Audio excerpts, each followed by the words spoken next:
It's a beautiful day here at Red Hen Racing. We're at Talladega. Grip Autocross is hosting an autocross here at Battle, Alabama. We're gonna see if this wang does anything. We got a high-speed slalom out there, but through the power of editing first, let's go install this thing.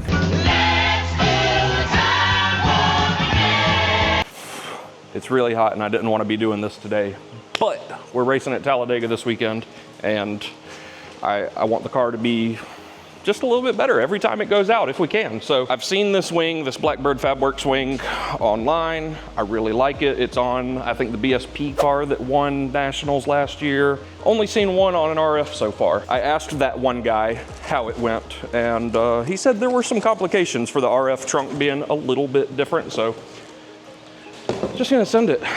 It's hot. You can see we're in the new shop. It's got some lights and some outlets rigged up, but you know, we're obviously still working on organization, and ventilation has not been addressed yet. And I forget that we're back in Georgia now. We've got a lift that's about a third of the way put up.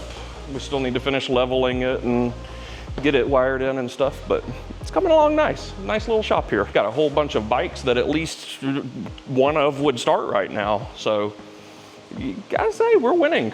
We'll see how it goes. This $300 piece of Lexan. The wing that's on the car has been on here for, what, 4 years now? And it's starting to show its age. This is a cheap carbon fiber one off of Amazon, and it actually held up really well for how little I took care of it, but certainly starting to show its age and peel a little bit. So we're gonna get that off and we'll take a look at the directions for this new one and get to work on it. This is a 20-pound line, that ought to do it, right? I will throw you a link to this wing. It actually held up really well and it did look really good. And for its price, that's a really good value if you just want one that looks decent. Because RF without a wing just looks really funny to me. Let's see how that goes.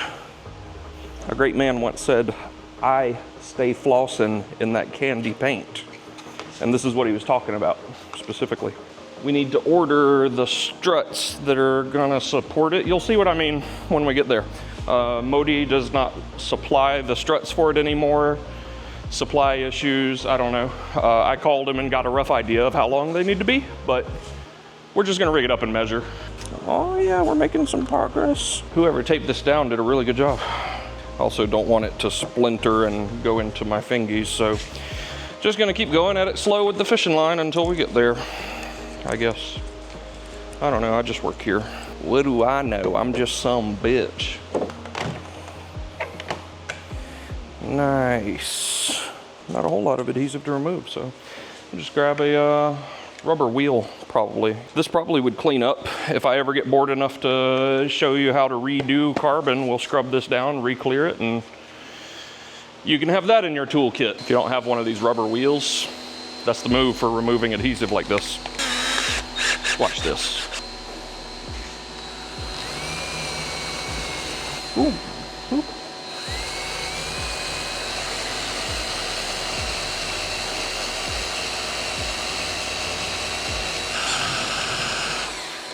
Like it was never there. What? Even the big chunks, it'll just scoop. Gone. What? Eat. All the chunky rubber is off. Quick whippity wipe with some acetone. Scoop, scoop, scoop, scoop, scoop. So now that the car is actually ready to start working with the new stuff, let's look at what we got here. We got one big Lexan panel that's the main wing, still covered in protective film. We got the hinges that are going to allow it to adjust at different angles. We've got some bracketries, a little bit of protection, some other brackets, bunch of stuff. And when you order one, they email you a download for the directions, and it's pretty thorough. There's lots of good pictures and should be pretty easy to follow. So let's see if they follow properly to the RF trunk. They recommend taking the trunk off, but I don't feel like doing that. So I'm gonna do it the hard way and probably cause problems for myself, as is tradition. Got a bunch of countersunk hardware. Just go ahead and get all of this stuff in here finger tight. They also want you to use an anti-seize compound for the stainless hardware. They're very thorough directions. Ignore them like I am at your own risk. I'm not gonna go too in depth about the directions. I'm just trying to make sure you know what you're getting yourself into if you wanna get one of these. And so far, it's pretty straightforward, but let's see if it gets worse. I still have some of these shirts also, if you're into that kind of thing, redhenracing.com. They're like literally $4. Hit me up. Need to make some more. I've been wearing this one for like 3 years. If anybody wants an unpaid gig as my merch guy, I'm accepting applications. All right, so now with all of the hardware mocked up and pretty well tightened up, not final torqued or anything, this is the part where we are going to have to stray from the directions a little bit. This first pair of holes that we drill is possibly the most important, arguably, because it's going to help us locate all of the other holes. And with the trunk being different, let me show you. We're having to measure from here instead of a trunk that would have ended up here.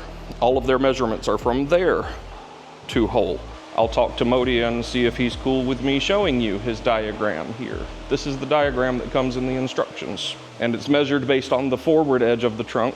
We have to adapt that to the RF trunk. So what I've done, these stanchions that help stand it up at the rear of the trunk, I measured the distance between them to be 37 inches. And then what I did is on each side of the trunk, I ran a piece of tape to be able to draw on. I made a line that is his 3/8 recommended from the edge of the trunk, just parallel to the trunk.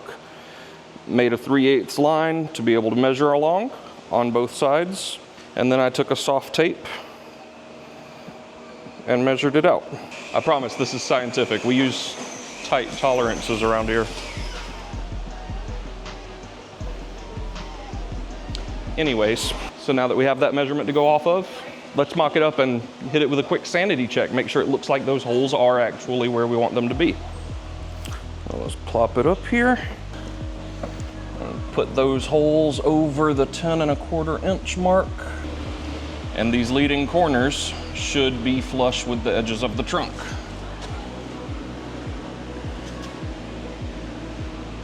They're flush with the edges of the trunk. Neat. Let me try to show you what I'm looking at here one-handed. So these stanchions that prop it up a little bit, it's, you know, it's got a little flex on it right now, so it's not sitting proper. But they do line up perfectly with our 10¼ inch holes. So that is where we want to go. Let's do the scary part. Always make sure you center punch your holes. 3, 2, 1. Are you okay? Did that shake you up? This metal is really soft. Don't push too hard or you'll punch right through it. Now that those 2 holes are drilled, we should be able to locate the others using math. So we know how far apart he wanted the holes on the other one. It looks like he has them 2.5 inches apart. 2.5 inches, okay.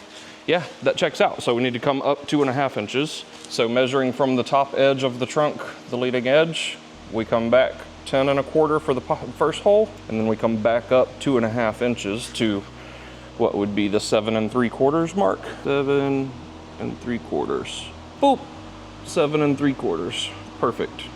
And do that on the other side, and then we'll go ahead and drill both of those holes.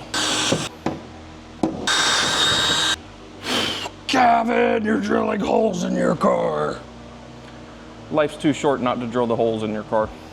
So from the leading edge, we've got holes at 7¾ and 10¼ And we should be able to mock it up now. Yep, just might be crazy enough to work.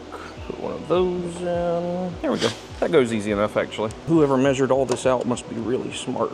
I'm starting to think it's gonna work, and it's gonna be okay, and it's gonna be fine, and it's gonna look good.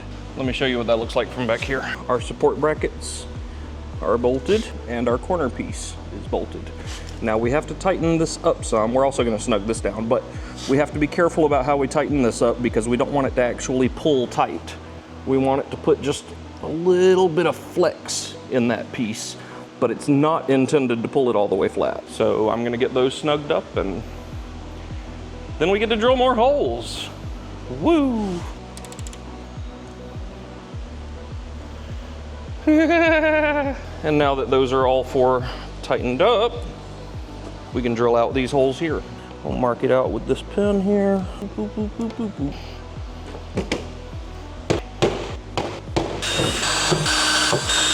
Now we get to see if we can reach the back side of those to put nuts on. Sure hope that's not a problem. You got a hole to poke through that you can get to this one.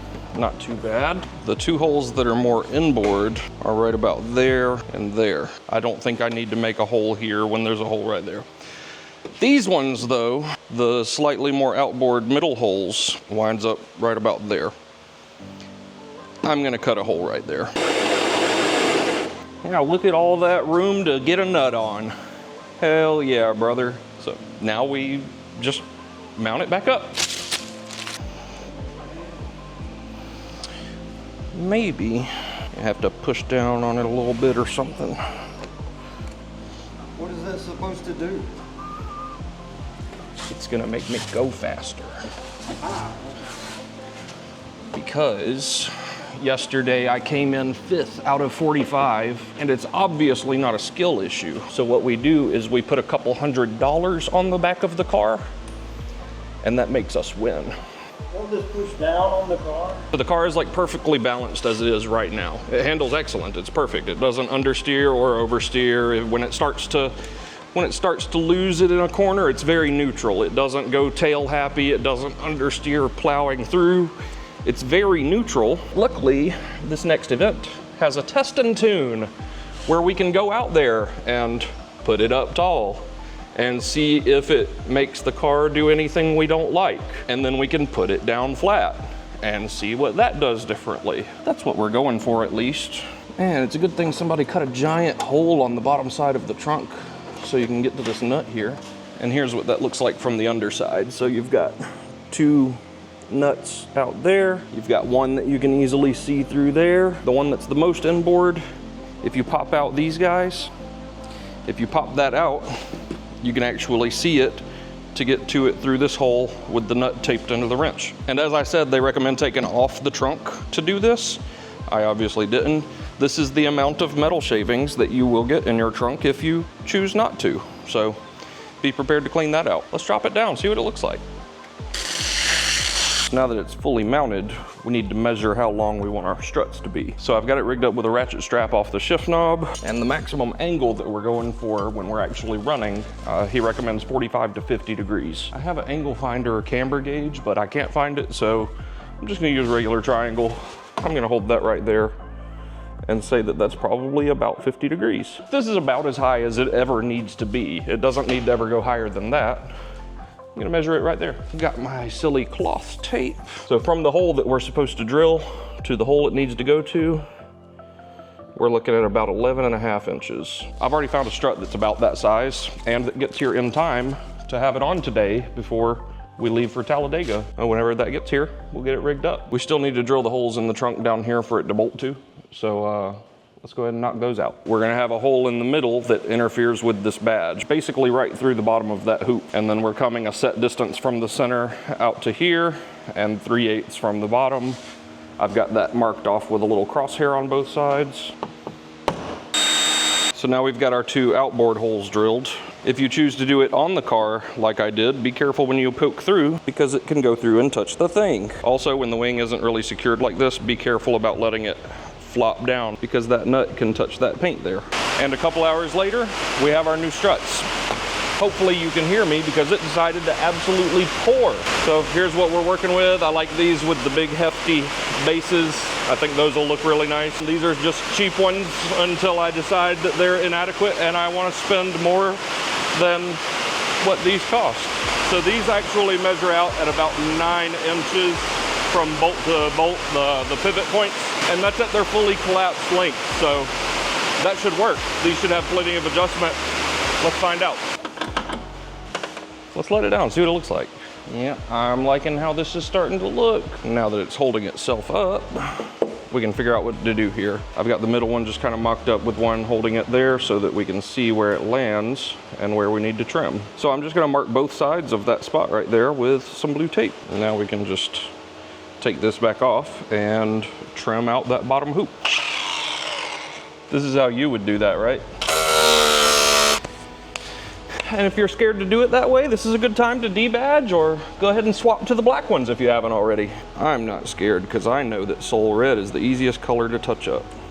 Now we just got to drill the hole. Ha ha ha ha ha ha ha ha ha ha. She's got eyes that could get her tightened up, and that should just about do it. Yep, good. Hot damn, we got a race car. And now you'll notice a difference in video quality because we're going back to GoPros. This DJI is done for.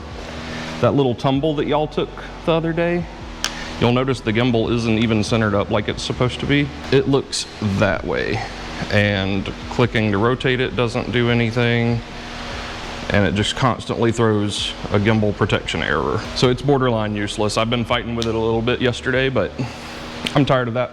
Back to basics, we're using GoPro. Found my camber gauge. Let's measure the angle on this thing. So we're at about 32 degrees in the middle, but out here where the struts are effectively longer, we can only get down to about 38. We're gonna take off the two outside ones and just shave them down a little bit, make them a little bit shorter. This is me just doing a little extra because I get anxious about stuff. All the way up at this 39-ish degrees. I talked to the owner, Modi, last night, and he said that at that angle, it should be perfectly safe at highway speeds. You would just notice the extra drag. I don't like probably fines. My anxiety can't handle that. So we're just gonna take a little bit out of them. There we go. I'm just going to figure how to cut this rod and make it a little bit shorter, because making just tiny adjustments of one thread at a time changes several degrees. So we don't need to take a whole lot out. BRB.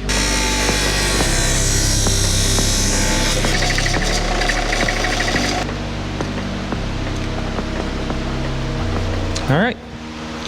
With that back on, all of the screws re-Loctited, and a little bit of anti-seize on the threads that go into the adjusters. Let's see what kind of measurements we get.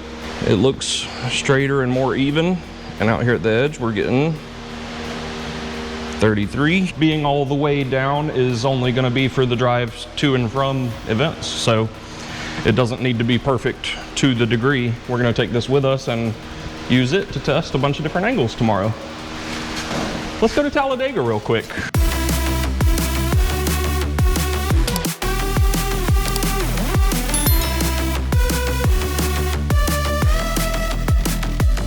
Already got tires swapped out and kind of set up camp right here.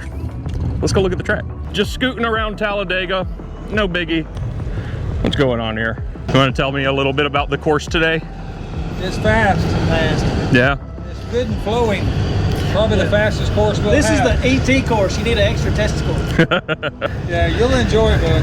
I'm scooting around Talladega. You don't have to tell me I'm gonna have a good day. It has begun. Should probably go swap out of my racing Crocs. Test and tune start soon. All right, I'll go ahead and get started. I think we got a couple of people coming, but I can fill them in. Number one, no standing on the walls. All right, let's have fun. All right, we're in good. God damn, I can't even talk, I'm melting. It's hot. We're in grid. Driver's meeting is over. It's about time to start getting in some practice runs. Man, that guy's fast. All right, let's see what happens.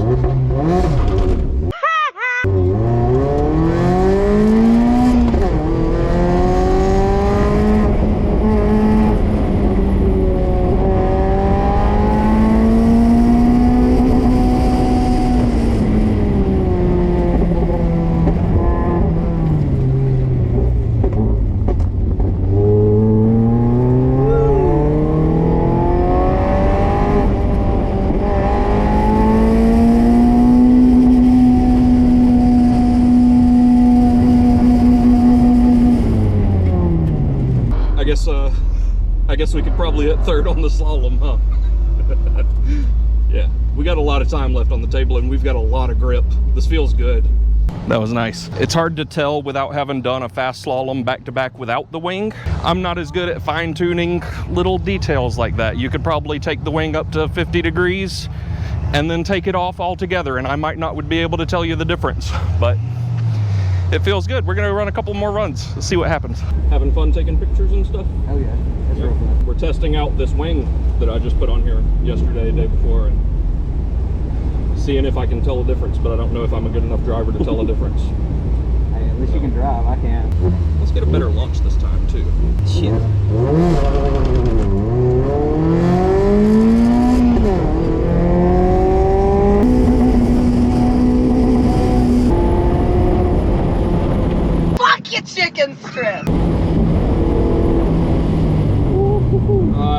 clipped one.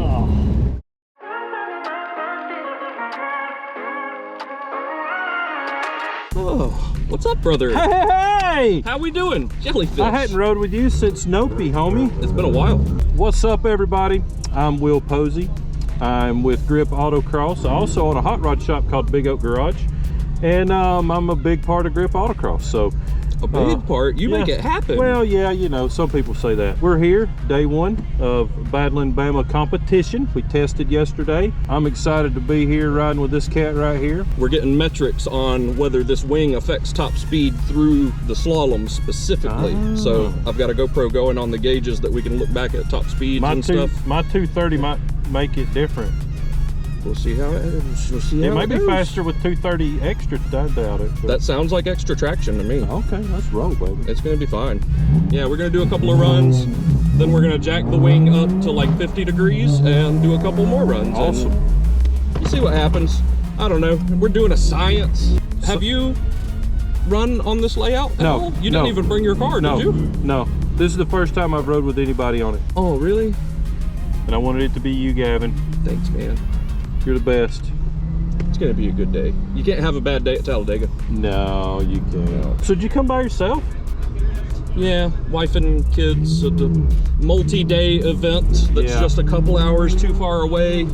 It'd be like that. Because the grid's so far away from pit. And, yeah, it would be logistically inconvenient to have the children here. It is. Especially, girl just started walking this last month or so, and she's getting fast. I know about them days. Yeah, I guess it's a Tesla. Hey, there we go. Let's go, baby. Woo! Yeah! Feel them torques! Turks and turns!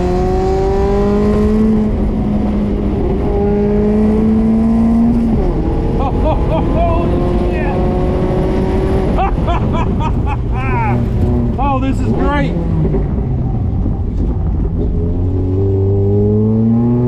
Then you gotta wait for it to do the thing again.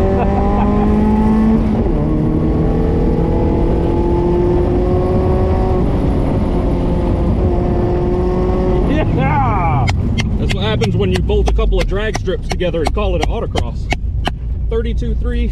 Dude. Nothing to brag about, but we're getting there. Yeah, well, you got a fat butt in here with you. It's a good, fun course, but you can tell somebody with some horsepower laid it out. That's fast. It feels good. It's nice. Thank you for the ride, sir. Thank you for making this happen. Woo!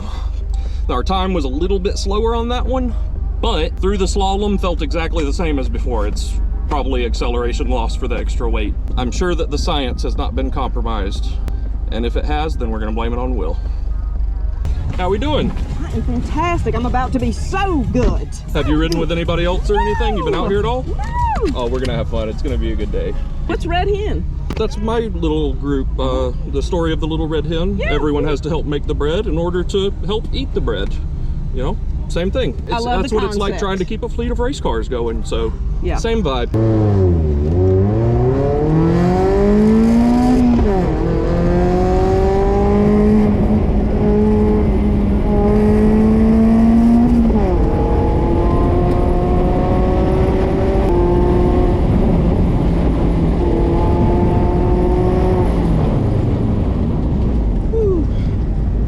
Gavin. 32.0, not bad. You are a beast. Was that fun? That's amazing. You like that? You should ride with one of the fast guys. Yeah, I know. Great, it gets faster. There's always somebody faster than you. No. The white Tesla that's on the very end, Is he real? that's the fastest car out here. Yeah. And he was so quiet, and I'm like, I know, it sneaks up on you. thanks again, great to Yep. meet you. Y'all take it easy. That's like my favorite part of stuff like this, is being able to take people out and they just think you're the fastest thing that ever happened in the world, when it's not. I think I'm in like 5th place right now. As long as Lisa thinks I'm fast, we had a good day. I'm gonna adjust the wing up now. We'll go see if we can tell a difference. Weird. Am I dehydrated or something? Does being dehydrated do the shakies? I don't know. Loosened up all my lock nuts here, and we're just gonna crank this thing up as high as I'm comfortable before it looks like it's gonna crack or something. Oh yeah, that's a lot more upright. Yeah, Just gonna put it in the all the way up position somewhere around 45, 50 degrees. I didn't bring my camber gauge out with me, but yeah, we'll lock it down and see what it does. Evo? Where'd you get an Evo from? So we did a few more runs and got some more data and hopefully ran consistent enough to do a good science. And that's all the runs we get today. Obviously, I haven't looked at the footages yet, so let's cut to the editing desk and look at some numbers. They all look the same. I'm not a consistent enough driver to do a science with this. Get out of my way. And through the power of editing, we have a lift that works. Yeah. We got the tall jack stands and everything. Isn't that cool? Also got one of the tall oil collectors, so I'm gonna go ahead and change the oil on this thing for the first time in like 2 years. Ah, here we go. Oh man. Lick it. Yeah, that's kind of gross. That's normal. That's fine. That's how you want that to look. So thick. No, it's fine. It's good. That's what we want that to look like. I'm changing it, okay? Look, I sent in a 15,000 mile oil sample to Blackstone last year, and they said it looked better than most 5,000 mile oil that they see, so it's fine. It's a good engine. I'm gonna change the oil and fiddle with this front lip a little bit, and we got something else pretty cool. Hold on, let me grab a box cutter. Little buddy. Perfect. Neat. I've been waiting on this for a long time. It took like 3 months to get here. We're working on a prototype RF roll bar. I have sent a million measurements and pictures and specs and all kind of stuff over to Cybul out of Poland, of all places. They've adapted one of their roll bars that they think we're gonna be able to make it work for the RF. Because that's a big thing. A lot of people don't run RFs because there's not really any good compatible roll bars that the top still works. And we're gonna make it happen eventually. This is the prototype. It's like it got shipped across an ocean or something. Yeah, they're having their own branded tape. That's cool. It's very hot. I'm gonna unwrap this and start working on it. And if you're interested in that kind of thing, feel free to subscribe. You can, it's free. I'm gonna piddle with this and piddle with that and piddle with, just do whatever it is I do around here. Yeah, you know it's hot too. I love you. We'll see you next time.